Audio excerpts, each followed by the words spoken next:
কিছুটা পনির এনেছি। আপনারা যদি ছানার করতে চান ছানারও করতে পারেন, একদম ফ্রেশ ছানা, কিন্তু পনির দিয়েও যে খেতে খারাপ হবে তা কিন্তু নয়। প্রথমে আমি দেখুন এই যে পনিরটাকে আমি ভালো করে এই যে এরকমভাবে এই যে গ্রেট করে নিচ্ছি।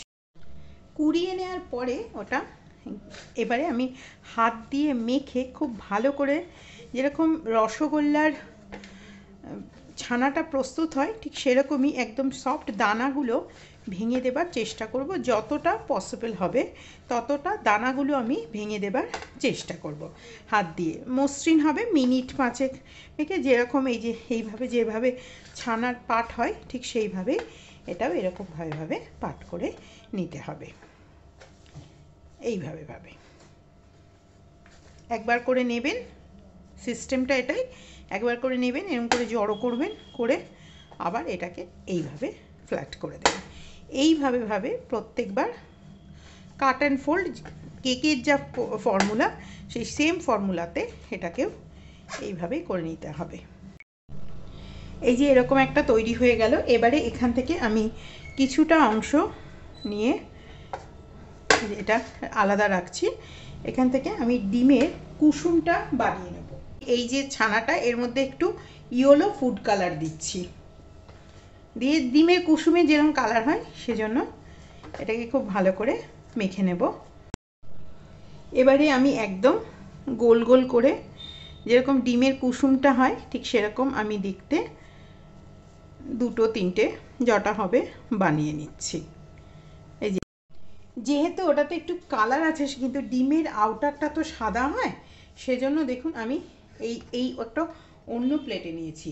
এটার বাইন্ডিং এজেন্টের জন্য, যেহেতু এটা পুরো সম্পূর্ণ নিরামিষ, সেজন্য আমি এর মধ্যে দিচ্ছি একটু সামান্য পরিমাণে বেসন, সামান্য পরিমাণে একটু চালের গুঁড়ো, এই যে এই দুটো দেব। এরপরে দেব একটু সল্ট, সামান্য একটু সামান্য চাট মশলা। এই যে তৈরি হয়ে গেল দুটো ডিম। এবারে এটা দেখুন কালারটা একটু হয়েছে অন্যরকম। এবারে এটার ওপরে আমি একটা এরকম ময়দা দিয়ে এই ময়দার মধ্যে একটু কোটিং করে দেব। তার কারণ হচ্ছে ময়দা দিলে কি হবে, এটা একটা বাইন্ডিং এজেন্টের কাজ করবে। এই যে দেখুন, আর তেলটাও নোংরা হবে না, আর ডিমটাও একদম সাদা ধবধবে যেরকম ডিম হয় সেরকম ডিম একদম তৈরি হয়ে যাচ্ছে। এই যে দেখুন, মশলা টশলা দেওয়ার জন্য কালারটা একটু ডিমের মতন আসছিল না, কিন্তু মশলা ছাড়া তো আবার ফ্লেভার না দিলে তো খাবারটাও খেতে ভালো হবে না। আফটার অল এটা যখন ভেজ ডিম। এই যে দেখুন, এবারে মনের মতন একটু চাপড়ে টাপড়ে একদম ডিমের মতন শেপ দিয়ে নেওয়া যাবে। ময়দাটা দেওয়ার সাথে সাথে এটা কিন্তু হার্ড হয়ে যাচ্ছে, এই যে একদম। এবারে এটাকেও সেম আমি এইভাবে করে নিলাম। আপনারা যদি ডবল ডিমের কুসুম করতে চান সেটাও করতে পারেন। যদি লাল ডিম করতে চান তাহলে ডিমের এই যে কালারের সাথে একটু লাল কালার মিশিয়ে দেবেন, ফুড কালার বা বিট গাজরের একটু জুস টুস কিছু মিশিয়ে দিলে সেটা আবার কালার ডিমও হয়ে যাবে। যাই হোক, আমি একটু সাদা সাদা ডিমই বানালাম। এই যে সুন্দর সুন্দর অশ্বডিম্ব, নামটা অশ্বডিম্ব। I know you told your friend you're not okay, and tell me what's wrong and why you never said you felt that way. And guess you're trying to stay strong and fake a smile until I look away. But I've known you too long, it hurts to watch your blue eyes fade to gray as you fade away, as you fade away.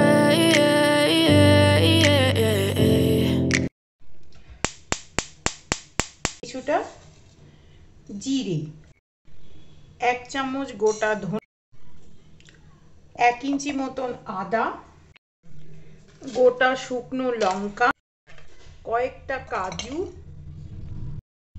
গোটা গরম মশলা, দারুচিনি, লবঙ্গ, এলাচ, চালমগজ, এইগুলোকে ভালো করে একবার নাড়িয়ে চাড়িয়ে তৈরি হয়ে গেল মশলা। মশলাটা আমি ঠান্ডা করতে দেব।